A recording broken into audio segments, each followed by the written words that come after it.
সবাইকে। আমি এসেছি হলো ময়মনসিংহ থেকে আপনাদের সাথে কিছু আজকে আমার লাইফে কিছু স্টোরি শেয়ার করার জন্য। আসসালামু আলাইকুম আপু। ওয়ালাইকুম আসসালাম। আপু তোমার নাম? আমার নাম হলো মনীষা। মনীষা। ফ্যামিলিতে কে কে আছে? আমার ফ্যামিলিতে হলো আমার বাবা মা, আমার বোন আর আমি। দুই বোন আর আর মা বাবা। বাবা। আচ্ছা আচ্ছা, তোমার হোম ডিস্ট্রিক্ট? আমার ময়মনসিংহ। জি ময়মনসিংহ। ময়মনসিংহ না? আচ্ছা, তুমি কি করো বর্তমানে? আমি হলো অনার্স থার্ড ইয়ার করছি, রানিং পড়াশোনা করছি, আর হলো পাশাপাশি টুকটাক ইভেন্ট তারপর এগুলোতে কাজ করা হয় আর কি। আচ্ছা আচ্ছা আপু, তোমার বয়স? আমার বয়স হলো 22। 22। বিয়ে শাদী হয়েছে? না ভাইয়া, বেশি করি না, আমি যেহেতু স্টুডেন্ট তো এখন।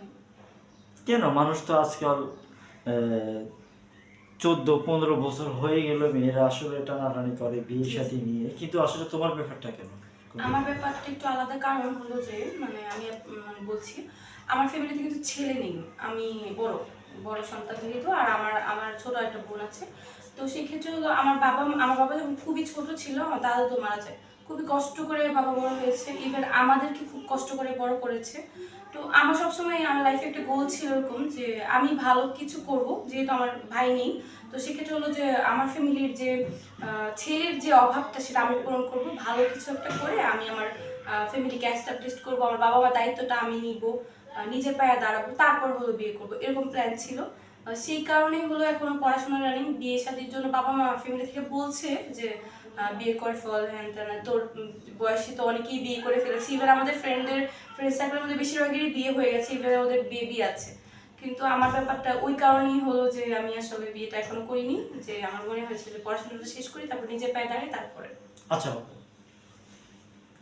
তুমি একটা কথাই বলছো যে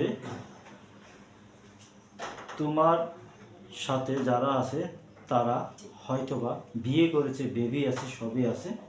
আসলে সেই ক্ষেত্রে তোমার বান্ধবীরা যদি জামাই নিয়ে তার হাজবেন্ড নিয়ে ঘুরতে যায়, তখন কি তোমার কাছে খারাপ লাগে না? সেটা হলো যে যেহেতু আমি বিয়ে করিনি, তো ফ্রেন্ডরা যখন তাদের হাজবেন্ড নিয়ে যায় তখন মনে হয়, আমি দুষ্টুমি করে ওদের সাথে বলি যে না আসলে বিয়ে করা উচিত, এখনো বিয়ে কেন করিনি, হ্যান ত্যান এগুলো। তো ওরাও মজা করে যে কি ব্যাপার। আমার এক ফ্রেন্ড আছে, ওর বেবি হলো এবার ক্লাস 4 না 5-এ পড়ছে। তো ও আমাকে মাঝে মাঝে কল দিয়ে বলে যে কয়েকদিন পর আমার ছেলেকে বিয়ে করাবো। তখন হলো যে আমার মান সম্মানের প্রশ্ন আসবে যে আমার ফ্রেন্ড এখনো বিয়ে করেনি, আমার ছেলেকে আমি বিয়ে করাচ্ছি। তো ও হলো এটা সবসময় বলে। তো যেহেতু এখনো বিয়ে করিনি, সেই ক্ষেত্রে হলো যে একটু খারাপ লাগে বলতে, এটা মনে হয় যে না আমারও বিয়ে শাদী করা উচিত, বা সবাই বিয়ে করে ফেলছে আমি একাই শুধু, এই যে তখন হলো একটু স্ট্রেসে চলে যাই আমি। আর বাকি সময় যখন আবার এটা ভাবি যে না ফ্যামিলির দায়িত্বটা আমাকে নিতে হবে, যেহেতু আমার বাবা মার ছেলে নেই, শেষ পর্যন্ত আমাকেই দেখতে হবে, এটা যখন ভাবি আবার তখন আবার ওই যে ঠিক হয়ে যায়। আচ্ছা আপু, আমাদের এই প্রোগ্রামগুলো হয়তো অনেক মানুষ দেশ থেকে, প্রবাস থেকে, বিভিন্ন ডিস্ট্রিক্ট থেকে হয়তোবা দেখে, দেখার পরে হয়তোবা কোনো লোক, হয়তো কোনো ভাইয়া হয়তোবা, যেহেতু তোমার ভাই নাই, হয়তো তোমার পাশে দাঁড়াতে চাবে, হয়তোবা তোমার সাথে ফ্রেন্ডশিপ বা কিছু করতে চাবে। আসলে সেই ক্ষেত্রে কীরকম? সেটা যদি হয় তাহলে হলো তাকে খুবই দায়িত্ববান হতে হবে, আমি মনে করি। কারণ যেহেতু আমি নিজে দায়িত্ব নিতে চাচ্ছি, আমি যেহেতু আমার ফ্যামিলির দায়িত্ব নিতে চাচ্ছি, তো যদি আমার লাইফে একজন আসতে চায় তাকে দুইটা ফ্যামিলির দায়িত্ব নিতে হবে। কারণ তার ফ্যামিলিতে অবশ্যই সে দায়িত্ব পালন করবে, সে যেহেতু তার ওই ফ্যামিলির ছেলে। আর সেই ক্ষেত্রে হলো আমার ফ্যামিলিতে যদি সে আসে, আমার বাবা মার যেহেতু ছেলে নেই, আমি কখনোই চাই না যে আমার মেয়ে আমার বাবা মার বিয়ে, আমি বিয়ে করার পর আমার হাজবেন্ড আমার বাবা মার মেয়ের জামাই হোক, এটা আমি কখনোই চাই না। আমি চাই যে এমন একজন ছেলেকে বিয়ে করতে যে আমার বাবা মার ছেলে হবে, যেহেতু তাদের ছেলে নেই, সে অভাবটা হলো সে যেন পূরণ করে দেয়। সেক্ষেত্রে যদি আমি এরকম কাউকে পাই যে খুবই দায়িত্ববান, ইভেন এটা আমি কখনোই বলবো না যে সে তার ফ্যামিলি ছেড়ে এসে আমার ফ্যামিলির প্রতি দায়িত্ব পালন করো, এটা কখনোই আসলে উচিত না। তো সেই ক্ষেত্রে যদি যে নিজের ফ্যামিলির প্রতি দায়িত্ব পালন করতে পারে না, সে আমার ফ্যামিলির প্রতি কি দায়িত্ব পালন করবে? তো সেই ক্ষেত্রে হলো যদি কেউ এরকম থাকে যে তার নিজের ফ্যামিলির প্রতি দায়িত্ব পালন করতে পারবে, ইভেন দেখা যাচ্ছে যে আমার ফ্যামিলির প্রতিও সে দায়িত্ববান হবে, ইভেন আমি যদি আমার ফ্যামিলির প্রতি দায়িত্ব পালন করতে চাই, সে সেটাতে আমার সাপোর্টিভ হবে, এরকম যদি হয় তাহলে আমি ভেবে দেখবো ইনশাআল্লাহ। আচ্ছা আপু, অনেক মানুষ মেয়ে আছে হয়তোবা, তোমার কথাই বলতেছি যে বলতেছো দায়িত্ব দায়িত্ব নেওয়ার একটা ইচ্ছা আছে, হয়তোবা ছেলে হিসাবে সংসার দেখবে শুনবে হয়তো বা তোমাদের ভাই নাই সেই হিসাবে দেখবে, সেই কারণে না টাকা পয়সা দিয়ে চালাতে হবে? না না, ব্যাপারটা এরকম না। হ্যাঁ, কিরকম একটু টাকা পয়সা দিয়ে কখনোই তার টাকা পয়সা দিয়ে আমার ফ্যামিলি চালাতে হবে না। কারণ সেই ক্ষেত্রে যেহেতু আমি পড়াশোনা করছি, টাকা পয়সার ব্যাপারটা আমি হেল্প করবো আমার বাবা মাকে।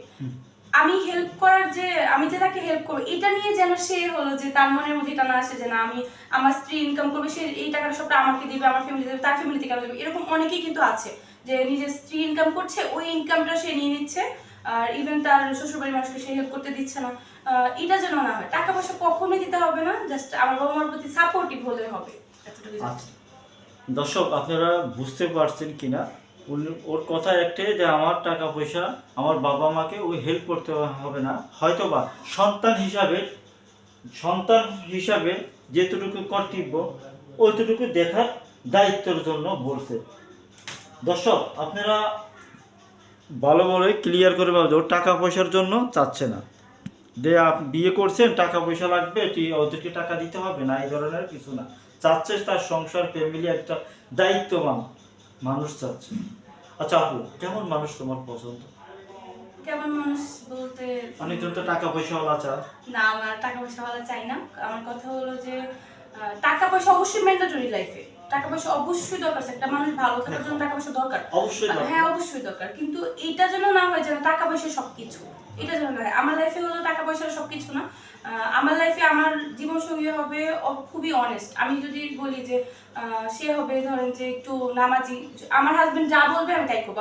আমার এরকম ইচ্ছা যে এখনকার যুগে পুরুষ মানুষের একটা অভিযোগ কি যে তাদের স্ত্রীরা বা তারা যাকে পছন্দ করে তারা হলো তাদের কথা শুনে না, মানে পারফেক্ট ওয়াইফ না। বাট আমার ক্ষেত্রে এটা না। আমি হলো মনে মনে আমার বাবা মা থেকে আমি মাকে মাঝে মাঝে এটা বলি যে এখনকার যুগে হলো সবকিছু আছে বাট পারফেক্ট স্ত্রী হাজবেন্ডের অভাব। তো সেই ক্ষেত্রে হলো আমি চেষ্টা করবো আমার হাজবেন্ডের একজন পারফেক্ট বউ হওয়ার। আর আমি অবশ্যই যেন আমার হাজবেন্ড আমার প্রতি কোনো অভিযোগ না রাখে, সেভাবে চলার। আমি চাই হলো আমার লাইফ পার্টনারটা যেন সাপোর্টিভ হয়। আমি আমার ফ্যামিলিকে হেল্প করতে গেলে সেই জন্য এটা অ্যাপ্রিসিয়েট করে, মানে বাধা না দেয়। তার থেকে আমার হেল্পের দরকার নেই, জাস্ট আমি হেল্প করবো এটা যেন সে জাস্ট অ্যাপ্রিসিয়েট করে আমাকে। আর হলো একটু ধার্মিক এরকম, আর অবশ্যই অনেস্ট। আচ্ছা আপু, বয়স হলো যেহেতু আমার 22, তো সেই ক্ষেত্রে হলো যে মানে খুবই ওল্ড এজ আমি কখনোই বলবো না যে আমি খুব বয়সী মানুষকে পছন্দ করি। আমার থেকে 3 বছর বা 5 বছর গ্যাপে এরকম একজন মানুষ যদি হয় পারফেক্ট। মানে 5 বছর 10 বছর হলো ছাড়া যাবে, কিন্তু এর থেকে বেশি হলে তার হবে না। মানে কোনো দাদুর হাতে না না, যে এখনকার যে ধরেন যে অনেক মেয়ের আছে দেখছি যে খুবই মানে দাদুর বয়সে লোকদেরকে বিয়ে করছে, এটা আমি কখনোই আসলে প্রেফার করবো না। আমার ক্ষেত্রে এরকম না।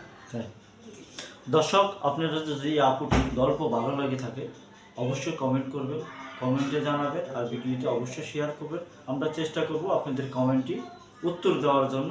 ভালো থাকবেন, সুস্থ থাকবেন, আল্লাহ হাফেজ।